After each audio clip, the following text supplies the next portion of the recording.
the first E3 series that we're going to be doing. It's called Love Changes Everything. And so my goal tonight is to introduce you to the prayer that I just read and show you how love truly does change everything.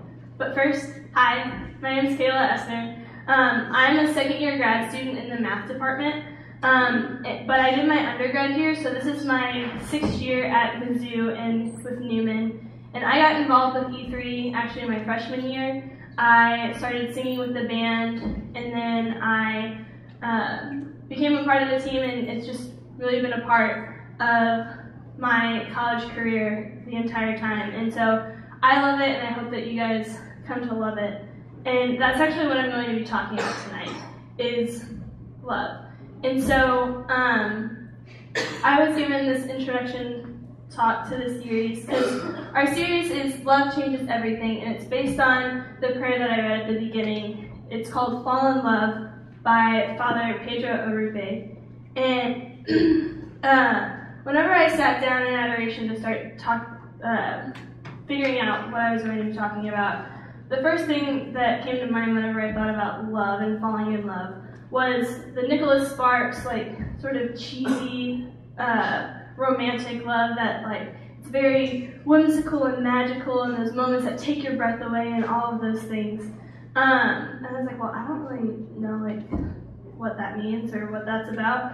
But then as I was praying, like, God reminded me that love is more than just romantic love. Like, yes, that's a huge part of it, or that's a lot of what we deal with, but, and we're actually going to be having an entire night on that later on in the series, but, like, love means so much. And so I started thinking about the things that I love. Like, I love going to the lake, I love my family, I love Mizzou, I love pasta. Like, we use love all of the time, and the English language is sort of at a disadvantage because we have one word, love, that means so many different things in, like, differing degrees. And so, like, what is love? And whenever we look at the Bible, probably one of the most widely used ones describing love is from Corinthians, where it says love is patient, love is kind, and lists all the different attributes of love. But what I really want to pull from for tonight is it's from the letter to John, so 1 John chapter 4, and it says, Beloved, let us love one another because love is of God. Everyone who loves is begotten by God and knows God. Whoever is without love does not know God, for God is love. So that's what it is. God is love. And we've probably heard this before, and we're like, oh yeah, God is love. But that's really what I want to focus on tonight, is how God is love. And, like, so what does it mean to fall in love? And I really think that the prayer that Father Pedro Arrupe wrote answers that. So I want to read it again, and we'll project it so you guys can see it. Nothing is more practical than finding God, than falling in love, in a quite absolute final way. What you are in love with, what seizes your imagination, will affect everything. It will decide what will get you out of bed in the morning, what you do with your evenings, how you spend your weekends, what you read, whom you know, what breaks your heart, and what amazes you with joy and gratitude. Fall in love, stay in love, and it will decide everything. So, to me, knowing that God is love and reading this prayer, what I think falling in love is falling into God's arms. And when we're seeking love, when we're trying to find love, we're actually seeking God. And so, as I was thinking about, like, the middle part, like what will get you out of the bed in the morning, what you do with your weekends, what you do in your evenings, all of that stuff, it made me think, like, what do I love? What does get me out of the bed in the morning? How do I spend my evenings? How do I spend my weekends? And so I want to share with you 3 of the big loves of my life. And I'm not going to talk about the obvious ones, like my family, faith, and friends. Those are essential and they're a part of sort of why I love the things that I love, but that's not really what I want to focus on tonight. I want to talk about 3 big things that I love that have truly changed my life. And so the first one that I want to start with is Mizzou. So it sort of seems obvious if we go to Mizzou, but my senior year I did not want to come to Mizzou. I have 3 older siblings who all came to Mizzou, but they chose a very different path in college than I wanted to. And so I was going to come and check it out, but that wasn't really what I was wanting. But then I came up for a Thursday night football game against Nebraska. It was back whenever Nebraska and Mizzou were huge rivals. And I went to the football game with my family, and it was a cold, rainy game. Most of the students and most of the people who were at the game left, but me and my brothers stayed until the very end, until Mizzou lost at the end of the 4th quarter. It was a very sad game, but I loved it. And I fell in love with the spirit of the football games. And then the next day I went on my college tour, and I just fell in love with the campus. Go ahead and pull up the picture. We have a beautiful campus, but there's something so magical about walking by the columns in Jesse. And I don't know, I just think about all of the people who have studied there, have ran through those columns rather on their freshman year or their senior year as they're entering the real world, and all the people who have proposed there and taking their wedding pictures. It's just a really magical place. And as I was walking around, I knew this was where I was supposed to be. Because when you fall in love, you know, right? But anyway, so these are a little bit of why I fell in love with Mizzou, but it has truly changed my life. Because as I said, I initially didn't want to come here because I wanted my faith to be a huge part of my college career. And I thought that I had to go to a Catholic university in order for that to be true. But I was so wrong. I have grown so much of my faith since I've been here. I've gone on mission trips, conferences, just different weekly things, and I don't know what I would have, my college years without my faith, it wouldn't have been the same. And it's also changed how I've been able to interact with my siblings, because if I would have gone to a Catholic university, they probably would have been oh yeah, that's Kayla, she's our younger sister who's super into her faith. But since I came to Mizzou, I have that shared experience of going to football games, going out downtown, and just the basic essence of what it means to go to Mizzou. But I chose to also be really involved with my faith and take that route. And because of the people that I've met at Mizzou, actually leads me to my second love, which is it's a camp in Georgia that is ran by Life Team. It's called Cove Crest. And so if you've ever heard me give a talk before, or if you've talked to me for more than 30 minutes, I've probably mentioned this because I love it so much. But Cove Crest is a camp for teenagers, and it's set in the northern part of Georgia. And the main part of campus, or the main part of the camp, is this open field with a pond, and then there's this really pretty crucifix, and then you have the mountains in the background. Go ahead and pull up the picture. So yeah, open field, mountains in the background, pond, and then in this little corner is this beautiful white chapel. It's so awesome. I have another picture of it because it's so cute. I love it. And it's so it takes my breath away every time I see it. And every time I see pictures, I'm I just want to go back. But more than that, more than it just being a very beautiful picture and a very picturesque place, Cove Crest completely changed my life. You can go ahead and take the picture down. It changed so much of how I think about ministry because I was there to serve the teens that were coming to the camp each week. And we talked about how, like, it wasn't just a summer camp that, like, this is what I'm doing for this summer, and yay, that's good. But we actually had a mission to bring the teens that came to this camp closer to Christ. Like, that was our mission. And so it made me think about ministry as more of like a mission for God rather than just a hobby or something that I do with my free time. And probably the biggest way that it changed my life was the way that we prayed. So every morning, the 24 of us that were on summer staff would have a holy hour with adoration and sit before the Blessed Sacrament. And we would do this at 6:30, 7 o'clock in the morning. We also said the Liturgy of the Hours together, which consists of psalms and other structured prayer that we said together in the mornings and in the evenings. And I learned more about the saints and the importance of praying the rosary, and all of these things I sort of knew before, but it was just strengthened. And I was able to learn how to talk about my faith with other college students more.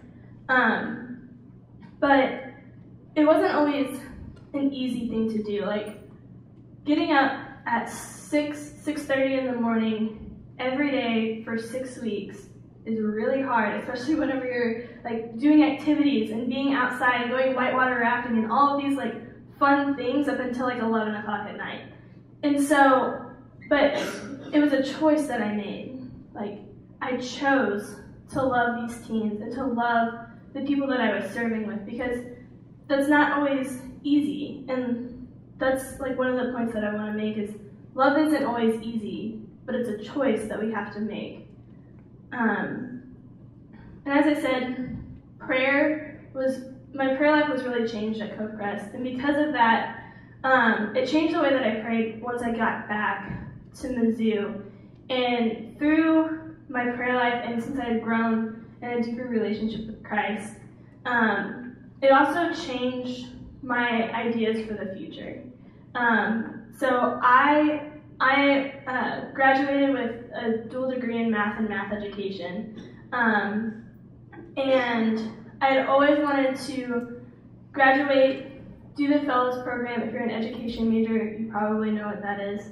But it's a master's program where you teach and you're getting your master's at the same time. So I wanted to do that and then go somewhere fun and exciting, because I grew up in a small town in southeast Missouri and I wanted to get out of there.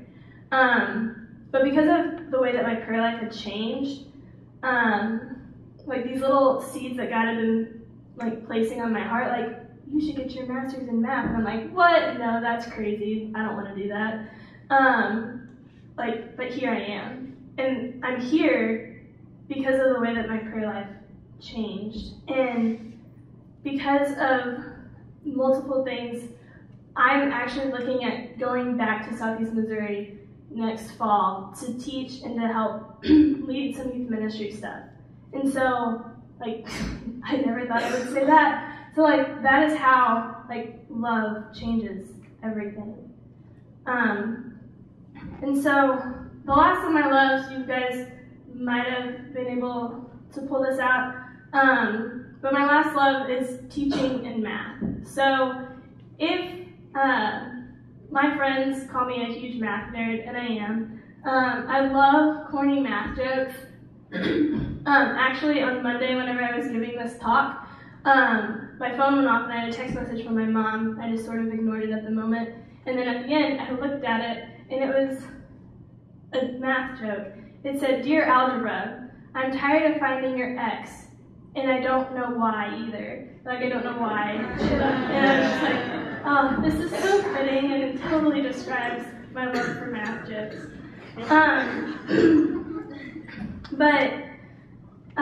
And so I've already completed my student teaching in my undergrad, and I'm currently teaching intermediate algebra at Mizzou now. And I love it. I love teaching. I love the students, and I want them to succeed, and I love the math too. But it's not always easy. Like, whenever I have students who are talking in class, and I sort of think that they're talking about me being incompetent because I like messed up my slides or whatever. Like, it's hard, but love is a choice, and I choose to love those students through that. And even whenever like my students don't care, like I still want them to be successful. And whenever I have hours upon hours of grading, that is the absolute worst. But like I still love it, and I choose to love what I do. And whenever I was student teaching and like now in grad school, I have really busy schedules. Like my Wednesday schedule, I have something from 10 a.m. until 8 p.m. whenever I then come here to like help with E3.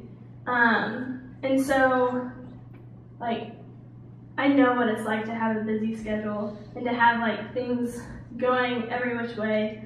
But like whenever I was doing my student teaching, I couldn't go to daily mass, and I didn't make it to like a holy hour or anything like that because I was in the classroom from like 8:30 until 5 o'clock in the evenings, and then I would also have grading and more planning to do. But during those times whenever like I wasn't able to do the prayer life that I was used to, I just had to figure out a different way of praying that would fit my schedule really well. And sort of what I found was that offering up my daily tasks that I was doing helped. And actually like choosing to love what I was doing really helped. Because then like I found the positives in that, and I found like the little ways to bring about like joy in my day. And so we're all students. We all have a million things going on. There's all different kinds of activities. We have homework and like projects and everything that we have going on. And thinking about like what we love can be very overwhelming because sometimes what our schedule looks like might not actually reflect what we really do love. Because I know that's how I am sometimes, because I'll be honest, I do love math, but getting my master's in math sometimes drives me insane. And there's nights whenever I have math homework that I have to do, and I have my friends being like, hey Kayla, come hang out, and I'm like, I have math. Or like, I have to plan for tomorrow teaching, and like, I have to make those choices of like doing what I love, which is hanging out with my friends and that kind of stuff. But then I also know that my degree is going to get me to do what I love to do. And so I sometimes have to make those choices of, you know what, I have to do my homework. I don't really want to, but it's like, we're all students. We have to do our homework. But there's this balance that we have to have, because we can't like only spend time doing homework or only spend time with our friends or spend all of our time in the chapel. Like, we have to have a balance of everything in our life. And I'll be honest, I'm not the perfect example of this, because a lot of times I feel like my life is very unbalanced, that's the word. But what I've found is that whenever I put Christ at the center of everything that I do, he balances everything out. And so I don't know if you sort of saw like the underlying theme in my loves, but each and every one of those, I talked about how my faith was impacted by that. And all of these things that I loved, like I love Mizzou, and that's, a lot of people love Mizzou, a lot of people love their college or university that they go to. But the reason why I love Mizzou is so much more than like just Mizzou. It's because of my faith that I found here on campus. In Cove Crest, it's a summer camp. A lot of people work at summer camps. I got to go whitewater rafting and do like a high ropes course, and it was so much fun. But like, that's not why it was impactful to me. What really like made the difference was my prayer life and getting to grow closer to Christ in that. And with my teaching in math, like I do love it, and there's a lot of teachers who love what they do, but I think the reason why I love it, it's not just because like I'm a total math nerd, even though I am, but like I love it because I want my students to better themselves, and I know that like by me being a teacher, I can have that sort of impact on their lives. And so whenever we're looking at what we love, or like even trying to figure it out, because I know for me the longest time I didn't know what I wanted to do, but God knows our hearts so much more than we know them. And the thing is that He gave us our love and passions for a reason. And so like I love math and teaching, and He wants me to use that to then go into like the teaching field and impact teenagers at that level, like in school. And so like whenever we sort of take the time to think about what we love, like just know that God gave us our loves and our passions for a reason, and that if we keep Christ at the center of everything, He'll balance everything out.